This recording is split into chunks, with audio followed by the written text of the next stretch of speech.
our channel is not for techies. While building complex and monstrous solutions techies burn out. To achieve business goals, the IT design and organizational changes must go hand in hand. The chances of finding a manager with a fundamental knowledge of engineering and business management is close to zero. In this video, we want to explain what this channel is about, as well as give a more accurate depiction of our target audience. It may come as a surprise for many people, but our channel is not for techies. Currently, there is a serious lack of qualified IT specialists on the market. As a result, the role of experts is often taken by people with very little experience. Those who looked through an article on Reddit, watched a good case being implemented, took an online course, sometimes calls themselves as an architect. As for senior grade specialists, the market overheating makes them less interested in development necessary for business. Cost-effective and easy-to-support solution fit the business needs, look in CV not as impressive as trendy technologies and major brands. The chances of finding a manager with a fundamental knowledge of engineering and business management is close to zero, no matter how much you are ready to pay. Some business owners shift the responsibility for IT effectiveness to CTO and product owners, and very often it's just rerouted to regular engineers. Hi, my name is Andrey Putin. In this video, we will discuss who exactly is responsible for the architecture and whether it is possible to separate the process of building a business from building an IT architecture. But first of all, let me start from the disclaimer. My surname is Putin, but I am strongly against the Russian invasion to Ukraine. Fragments of bomb that more than 2 weeks are exploding in Ukraine right now tears our souls apart.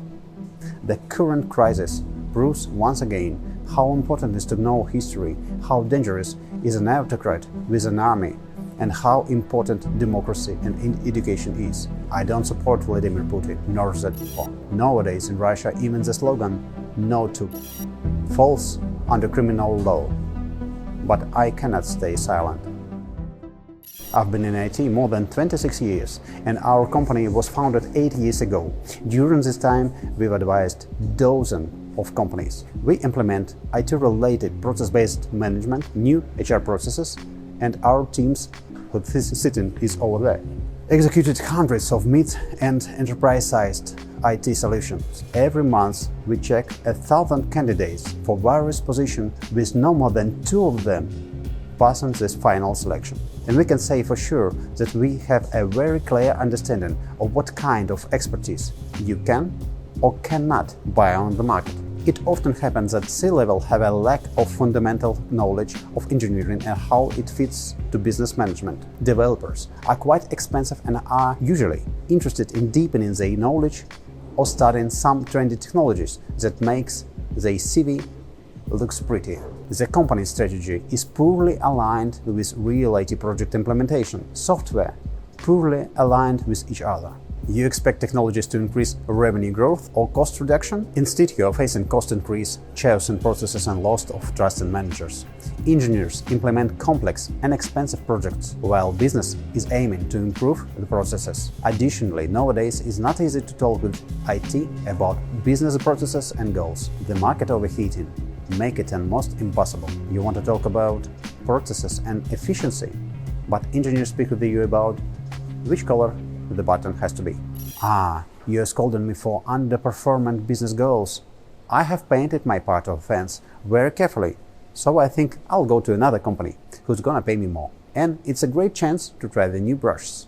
There is another problem we came across quite often. While building complex and monstrous solutions techies burn out. They cannot accept the fact that it's not the problem of business requirements, but of the lack of software engineering principles. Some will delve into yourself and admit their failures, but most on overheated IT job market will choose to change the employer, and the disadvantages of the monstrous solution will turn into a story of glory and success in their CV. I have implemented data lake with machine learning. Sounds cool, right?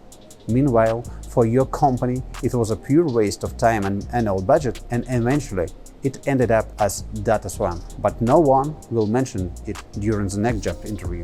and no HR specialists are skilled enough to find it. We often see both excessively complex solution and completely meaningless project that looks like an injection into a prosthesis. To achieve business goals, the IT design and organizational changes must go hand in hand. On current job market state, we see no way except increase of understanding in engineering fundamentals on top and middle managers and knowledge how it fits on the management. Conway law, domain-driven design, service-oriented architecture, it's all about how business works and less about writing the code.